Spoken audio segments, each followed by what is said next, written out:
운전기사가 차를 몰고 산기슭의 그 험준한 길을 달리고 있었습니다.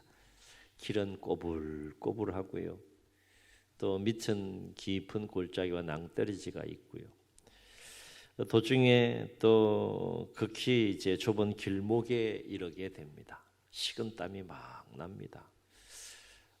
위험한 상황이기 때문에 극도의 긴장감 속에 손에 땀을 쥐고 운전을 해 가는 과정 속에 눈앞에 표지판 하나가 보입니다. 그 표지판에는 글이 쓰여 있었는데 이 운전기사가 표지판에 쓰여 있는 글을 읽는 순간 깊은 마음에 그 안도감을 느끼게 되었는데, 이 표지판에는 어떤 글이 쓰여 있었는가 하면 이런 글이 쓰여 있었다는 거예요. 당신도 이 길을 안전하게 지나갈 수 있습니다. 지금까지 수많은 기사들이 이미 이 길을 안전하게 통과해 갔습니다. 이런 내용이에요. 표지판에 글을 읽고 용기를 얻은 기사는 아무런 어려움 없이 무사히 그 좁은 길목을 또 지나갈 수 있었다라고 하는 이야기가 되겠습니다. 사람이 감당할 수 없는 고난이 있을까요? 여러분이 감당해낼 수 없는 고난이 있을까요? 삶을 살면서 뜻하지 않은 많은 또 시련과 고난과 어려움들을 만날 때가 있는데, 과연 내가 감당해낼 수 없는, 나는 도저히 이것만은 내가 감당할 수 없어라고 하는 고난이 있을까요? 고난이 문제가 아니라 그 고난 속에 있는 사람이 어떤 마음을 먹느냐, 마음 먹기 나름이지 않겠나 생각해 봅니다. 잠언의 지혜자는 말합니다. 무릇 모든 지킬 만한 것 중에 내 마음을 지키라. 생명의 근원이 이에서 나비니라 라고 했어요. 사람의 심령의 힘이 얼마나 크고 놀라운지를 성경은 우리에게 가르쳐주고 있다라고 하는 것입니다. 시편 34편은 제목에서 소개하고 있듯이 다윗이 도망자 신분이 되어서 자신을 죽이려고 쫓아오는 사울을 피해서 블레셋 가드 왕 아기스 왕에게 피신했을 때, 도피했을 때 있었던 상황에 대한 이야기가 되겠습니다. 아기스 왕에게 피했는데 신하들이 다윗을 딱 보는 순간 다윗이 누구인지 알았어요. 사울을 대신해서 곧 이스라엘의 왕이 될 자인 그 대단한 신분과 정체가 드러나게 되고, 신하들이 왕의 그 얘기를 했을 때 다윗은 졸지에 순간 왕의 명령에 따라서, 왕의 한마디에 따라서 죽을 수도 있는 절체절명의 위기 상황에 놓이게 됩니다. 그 상황 속에서 순간 하나님께서 다윗에게 지혜를 준 것 같아요. 오늘 시편의 내용을 보면 하나님이 다윗에게 지혜를 미친 채를 해야겠다. 순간 다윗은 정상적인 사람이 갑자기 미치광이가 됩니다. 다윗은 얼마나 놀라운 탁월한 연기력을 가졌는지 막 침을 질질 흘리면서 막 긁으면서 순간 막 미치광이로 확 변하는데, 사람이 순간 그렇게 미치광이가 딱 변하는 순간 왕의 마음속에 그 모습을 딱 보는 순간 진짜 미치광이인 거예요. 왕이 미치광이로 믿을 만큼 다윗이 탁월하게 연기를 했다라고 하는 것입니다. 그래서 어쨌든 미친 채 함으로 겨우 살아남은 후에 고백하며 지은 시가 시편 34편의 내용이 되겠습니다. 성경책에 보면 제목이 이렇게 간략하게 소개되어 있는 것을 보게 되죠.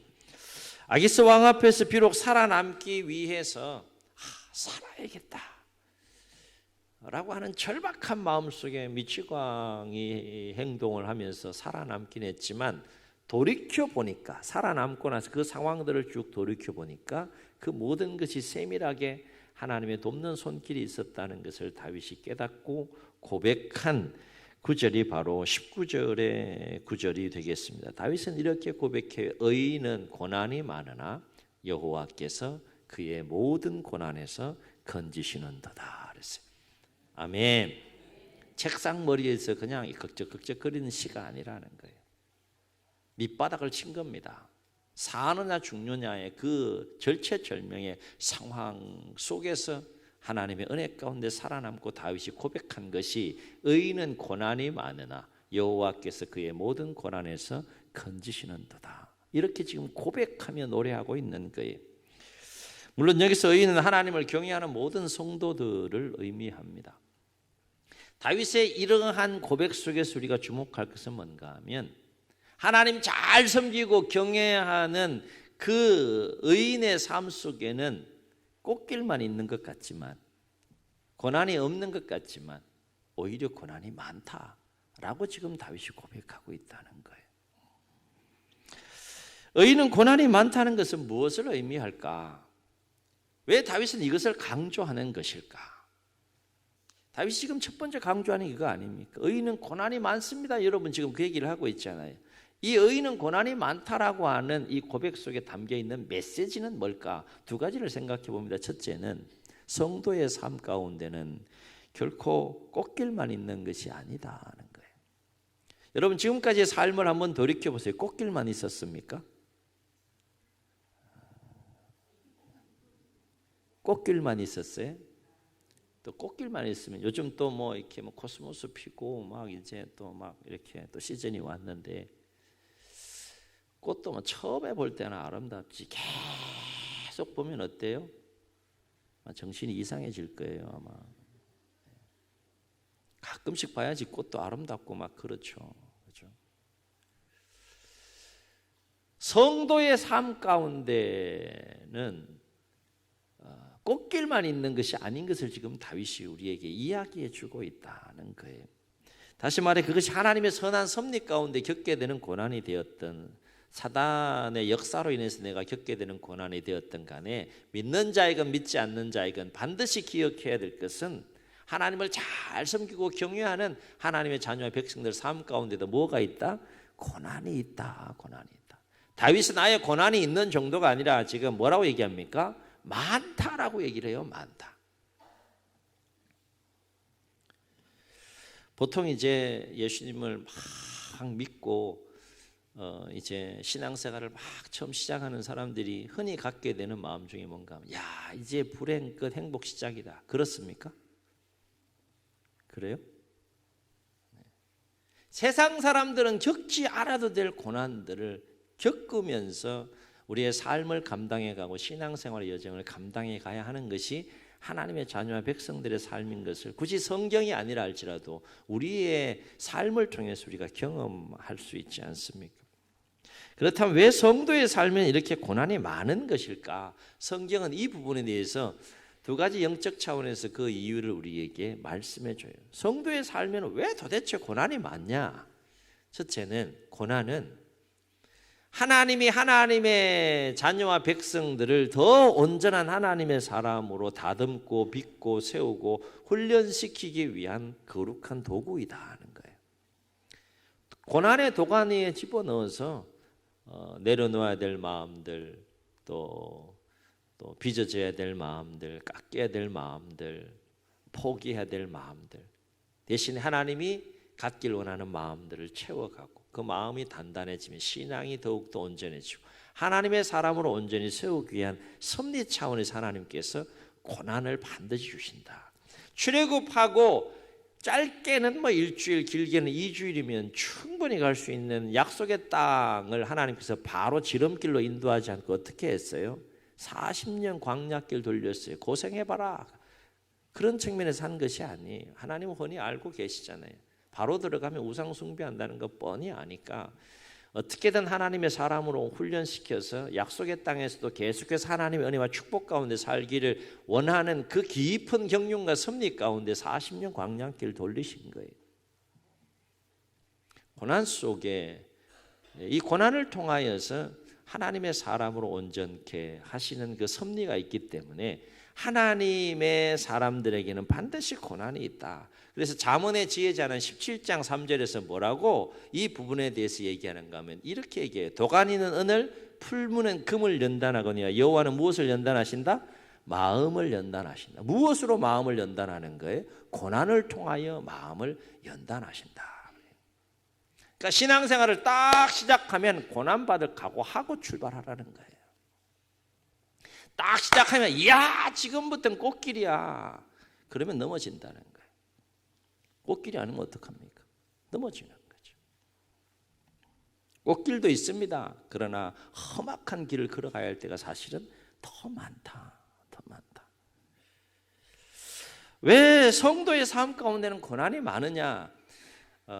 하나님의 사람으로 연단하기 위한 훈련 차원에서 고난도 주어지지만, 하나님의 영이 성도의 삶 가운데도 역사하지만, 하나님의 영이 역사하는 곳에는 누구도 역사한다? 사단도 역사한다. 어떻게든 우리의 신앙을 무너뜨리고 삶과 인생을 파멸로 이끌기 위해서 끊임없이 공격하는 사단의 역사가 있기 때문에 성도의 삶 가운데는 믿지 않는 사람들보다 더 많은 고난을 겪을 수 있다라고 하는 거예요. 그래서 바울은 믿음의 아들이요 동력자인 디모데에게 디모데후서 3장 12절에서 그 유명한 말을 합니다. 무릇 그리스도 예수 안에서 경건하게 살고자 하는 자는 박해를 받으리라. 박해는 누가 하는 거예요? 사단과 권세 아래에 있는 악한 영들에 의한 박해인 겁니다. 하나님 말씀과 뜻 안에서 잘 살아가는데 그 모습을 사단이 볼 수가 없는 거예요. 그 영혼을 뺏어가야 되니까 박해를 하는 거죠. 또 한 가지, 의인은 고난이 많다는 것은 무엇을 의미할까? 꽃길만 있는 것이 아니라는 것이 첫 번째 메시지라면, 성도 여러분, 의인의 삶 가운데는, 성도의 삶 가운데는 고난이 많은 거예요. 다윗이 왜 이렇게 지금 얘기하고 있는 것일까? 또 한 가지 의미가, 메시지가 그 속에 담겨 있어요. 그것은 뭔가 하면, 성도는 어떤 고난을 만난다 할지라도 그 고난과 고난을 정직하게 맞서 싸우고 정직하게 받아들여야 한다는 거예요. 받아들이고 이겨내야 한다는 것입니다. 고난이 많다는 것을 왜 강조하는 거예요? 여러분, 이 길의 여정에는 반드시 고난이 있으니까 그 고난과 정직하게 맞서 싸워서 여러분은 반드시 이겨내야 합니다. 그 메시지에 담겨 있는 거죠. 이겨내지 못하면 삶과 인생이 불행해지고 곤고해지기 때문이다라고 하는 것이죠. 그런데 문제는 어떻게 고난을 이겨낼 수 있느냐라고 하는 것이죠. 오늘 세 가지를 생각해 보게 되는데, 고난을 이기려면 반드시 이 세 가지 중요한 삶의 자세가 필요하다. 이 세 가지 마음가짐과 자세를 가지고 여러분 어떤 고난도 잘 이겨낼 수 있기를 예수님의 이름으로 축원합니다. 첫째는, 고난을 만나면 그 고난을 부정하거나 회피하지 말고 정직하게 받아들여야 한다는 거예요. 받아들여야 한다. 왜냐하면 고난을 정직하게 인정하고 받아들이는 자는요, 고난을 부정적으로 생각하지 않아요. 긍정적으로 생각하기 때문에 건강하게 고난을 이겨내고 극복해 갔지만, 고난을 부정하고 고난을 회피하려고 하는 자들은 고난 자체를 부정적으로 여기고 부정적으로 생각하기 때문에 마음에 낙심이 오고요, 시험에 들 수 있다는 거예요. 여러분, 하나님께서 고난을 주실 때에는 고난을 부정적으로 생각하라고 주신 것이 결코 아니라라고 하는 것이죠. 분명한 사실은 성경에 소개되고 있는 모든 하나님의 사람들은 고난을 부정적으로 생각하고 회피하려고 하지 않았다는 것. 오히려 적극적으로 능동적으로 고난을 받아들이고 끌어안고 정직하게 씨름하면서 이 고난을 통해서 주시는 하나님의 유익이 무엇인가를 생각했다는 겁니다.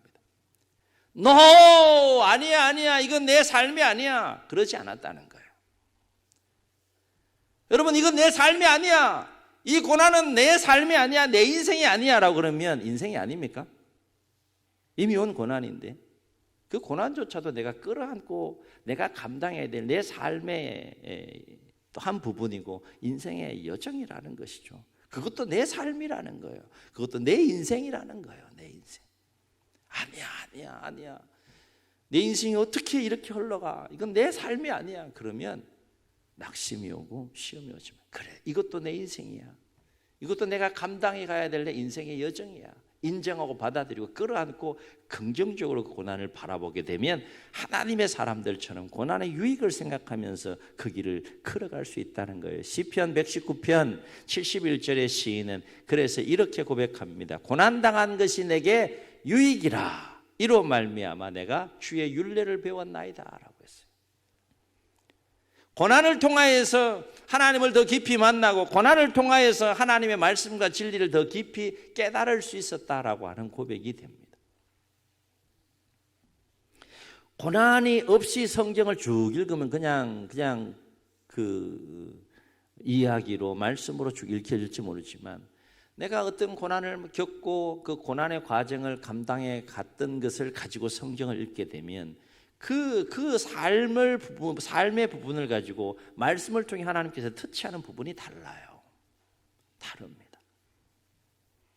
같은 말씀을 읽는데도 고난을 겪었느냐 겪지 않느냐에 따라서 그 말씀이 나에게 주는 메시지가 다르고 힘이 다르다라고 하는 것이죠. 어떻게 해야 우리는 고난을 이겨낼 수 있을까? 두 번째 가져야 될 마음가짐은 뭔가 하면 고난 속에서 고난만 바라보지 말고 더욱더 그 고난 속에 함께 하시는 하나님과 고난 속에 부어주시는 하나님의 은혜를 더욱더 바라볼 수 있어야 된다. 아멘. 아멘. 고난이 분명히 있어요. 그러나 그 고난에는 무엇이 있다는 겁니까? 함께 하시고 도우시는 하나님도 계시고 그 하나님이 부어주시는 은혜들이 있다는 거예요. 은혜들. 이를테면 고난 가운데에 하나님께서 평안을 주셔요. 마음을 강하게 하고 담대하게 해주세요.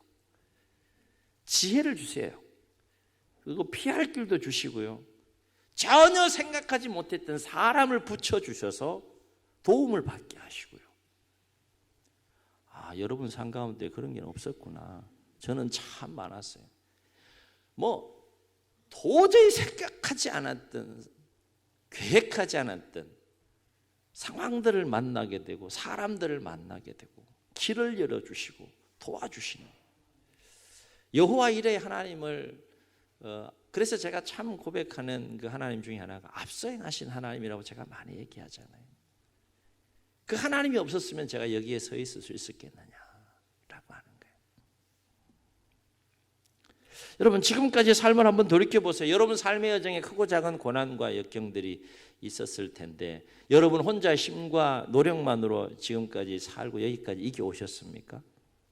그런 겁니까?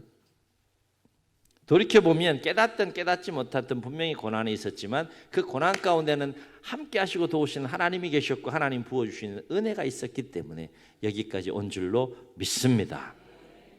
그러므로 우리는 고난을 만날 때 고난 그 자체에 집중하면 넘어지는 거예요.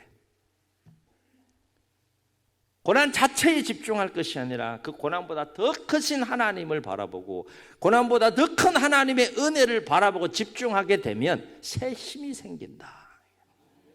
아멘.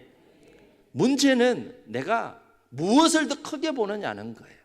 고난 자체를 더 크게 보느냐 함께 하시는 하나님과 하나님이 부으시는 은혜를 더 크게 보느냐 이것에 따라서 내가 고난을 이기느냐 이기지 못하는 것이 판가름난다. 우리 믿음으로 함께 고백하며 우리 찬양 한번 해보실까요?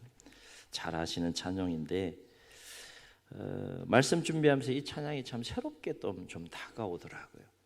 지난 날을 좀 돌아보시면서 나는 어떤 마음을 가지고 삶을 살아왔는지 좀 생각하면서 우리 함께 고백하며 찬양합시다.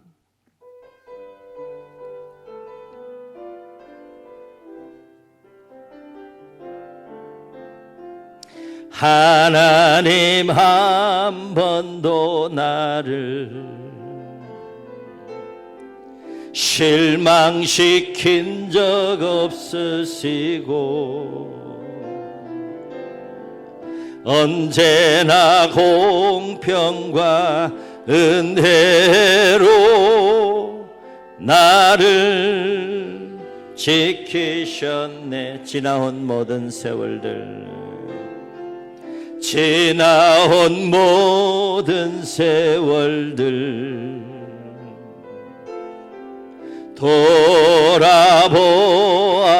돌아보아도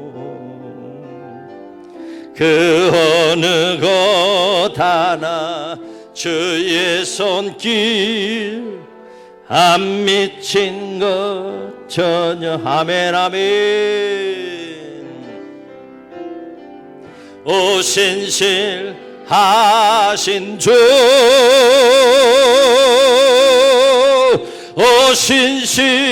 오신실하신 주 내 너를 떠나지도 않으리라 내 너를 하늘이라 약속하셨던 주님, 그 약속을 지키사 아멘. 이후로도 영원토록 나를 지키시리라 확신하네. 아멘. 이것이 지난날의 삶에 대한 우리의 고백이 되고 이 찬송이 앞으로의 삶 가운데 여러분의 고백이 될 수 있기를 주의 이름으로 축원합니다. 하나님을 더 크게 보는 자, 하나님의 은혜를 더 크게 보는 자는 반드시 이깁니다. 요즘 새벽에 역대하를 묵상하고 있는데 오늘 새벽에는 히스기야가 아수르 군대의 사네립 왕의 2차 침공의 상황 속에 나라의 운명이 풍전등화 같은 상황 속에 있는 가운데에 있는 내용의 말씀을 묵상했어요. 여러분, 나라의 운명이 걸려 있어요. 객관적인 전력상 이길 수가 없습니다. 이제 남유다가 망할 수밖에 없는 상황이에요. 이때 성경을 보면 오늘 아침 새벽에 나눈 본문인데 히스기야는 백성들에게 뭐라고 얘기하는가 하면 하나님이 우리와 함께 하신다. 하나님이 우리를 도우시고 우리를 위해 싸우신다. 그러면서 중요한 고백 하나를 해요. 아수르 군대가 아무리 크고 아무리 강하고 아무리 힘이 있다 할지라도 우리와 함께 하신 하나님이 더 크다. 하나님을 더 크게 보는 거예요. 이게 듣기에는 참 좋은데 여러분 생각해 보세요. 왕으로서 나라와 민족의 운명이 걸려있는 절체절명의 상황 속에서 이런 이 마음과 믿음을 갖는다는 게 쉬운 것이 아니에요.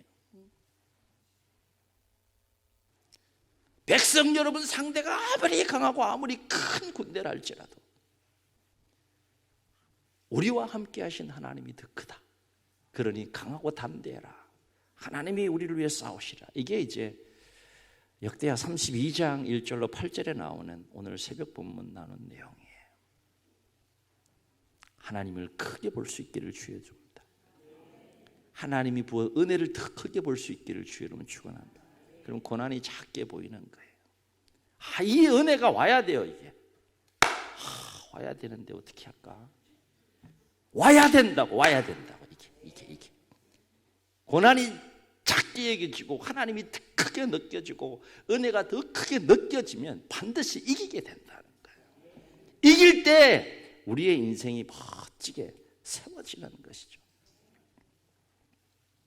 어떻게 해야 고난을 능히 이길 수 있을까? 한 가지 더 생각합니다. 고난 속에서 다른 것을 의지하는 것보다 더욱더 하나님을 온전히 의지해야 한다는 거예요. 아멘.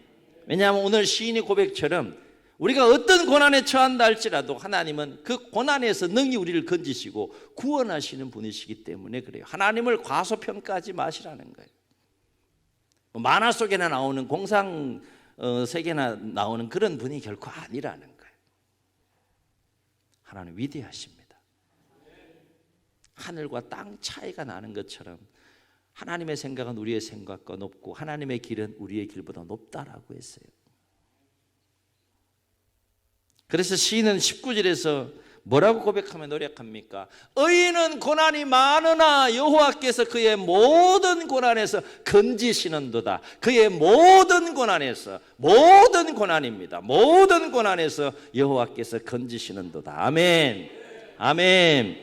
사도 바울은 동일한 맥락에서 고린도전서 10장 13절에서 이렇게 고백합니다. 사람이 감당할 시험 밖에는 너희에게 당한 것이 없나니 오직 하나님은 믿보사 믿고 신뢰할 만한 분이라는 거죠. 사람이 감당할 수 없는 시험 당함을 허락하지 아니하시고 사람이 연약하여서 넘어질 것 같고 시험에 들 점에는 또한 피할 길을 내서라도 함께 따라해 보시겠습니다. 너희로 능히 감당하게 하시나니라. 아멘. 아멘. 옆 사람 한번 격려하시고 축복하시기는 당신은 능히 감당할 수 있습니다. 당신은 능히 이길 수 있습니다. 이 엄청난 메시지가 선포되다. 네, 그런가 보다. 그런 삶이 되시기를 주의 여러분 축원합니다. 그래서 오늘 시인을 보면 시편 34편에서 다윗이요 계속해서 하나님을 찾고 하나님께 부르짖고 의지하는 모습 보게 돼요. 4절 내가 여호와께 간구하며 내게 응답하시고 내 모든 두려움에서 나를 건지셨도다.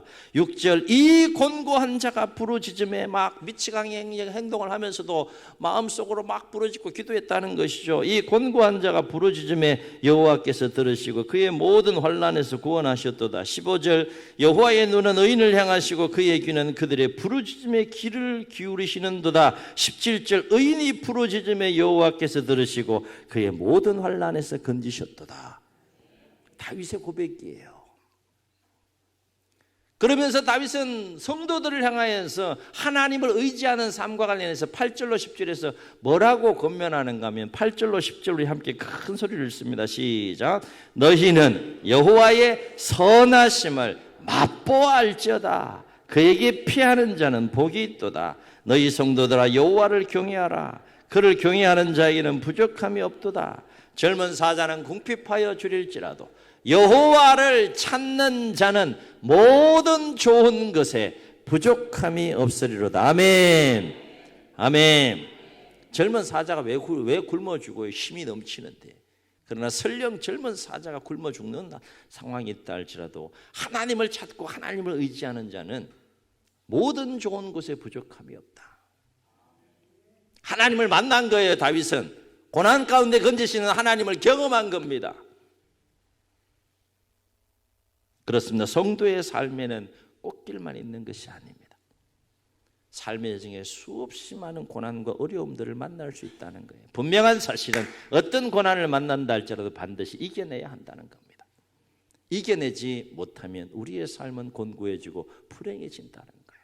근데 성경은 뭐라고 얘기합니까? 이길 수 있다는 거예요. 이길 수 없다는 말씀이 아니라 이길 수 있다는 거예요. 바라옵기는 어떤 고난 앞에서도 낙심하거나 그 고난으로 시험에 들지 말고 그 고난을 정직하게 인정하고 받아들이며 고난보다 고난 가운데 함께 하신 하나님과 부어주시는 그 은혜를 더 크게 보고 더 집중하며 능히 건지시고 구원하시는 그 하나님을 더욱더 온전히 신뢰하고 의지함으로 여론 앞에 어떤 고난이 닥치더라도 넉넉하게 이기고 승리하는 주의 백성들의 삶이 되시기를 예수님 이름으로 축복합니다. 축복합니다. 말씀을 기억하시면서 함께 찬양하시고 우리 한번 기도하십니다.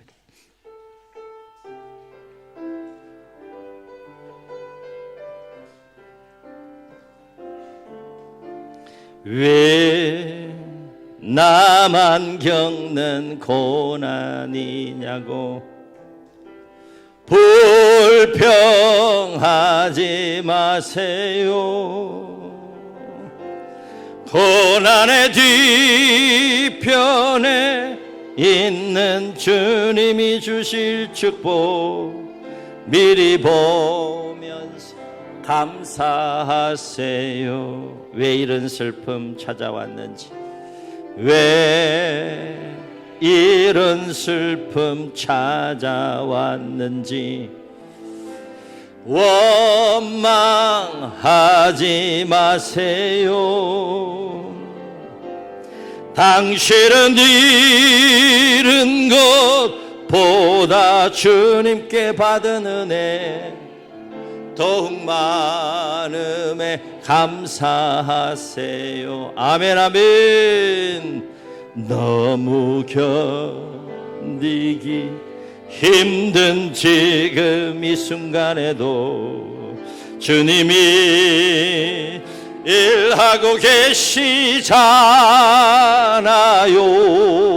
남들은 지쳐 앉아 있을지라도 당신만은 일어서세요. 힘을 내세요. 힘을 내세요. 힘을 내세요. 주님이 손잡고 계시잖아요.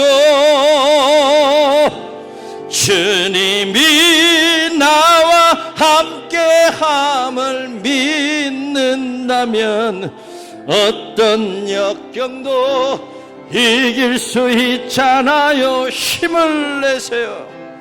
힘을 내세요. 힘을 내세요. 주님이 손잡고 계시잖아요. 주님이 나와 함께함을 믿는다면 어떤 고난도 견딜 수 있잖아요. 주님 눈을 감으시고 우리 말씀을 기억하시면서 한번 통성으로 기도하시겠습니다. 인생 여정길 걸어갑니다. 지나온 세월 돌이켜보면 많은 일들이 있었을 겁니다. 그런데 그거 아세요? 그 모든 것들을 이루고 지금 여러분 여기 앉아있다는 겁니다. 그럼 앞으로는 꽃길만 이어질까요? 성경은 그렇지 않다고 얘기합니다. 하나님의 자녀와 백성들의 삶 가운데 고난이 많다고 했습니다. 어떻게 해야 할까요? 고난을 인정하고 정직하게 끌어안고 씨름하는 성숙한 마음, 삶의 자세가 필요하지 않겠습니까? 고난 속에는 고난만 있는 것이 아니라 함께 하시고 도우신 하나님이 계시고 부어주시는 은혜가 있다는 거예요. 그걸 더 크게 봐야 되지 않겠습니까? 우리 약합니다. 연약합니다. 한계가 있습니다. 그러나 연약하지 않고 한계가 없으신 모든 고난을 능히 건지시고 구원하시는 하나님을 더욱더 온전히 의지하며 나아가야 되지 않겠습니까? 주여 그리 살게 하여 주셔서 어떤 고난을 만나도 넉넉하게 이기는 삶이 되게 하옵소서. 이런 마음 가지고 주님 세 번 부르시고 통성으로 기도합니다. 주여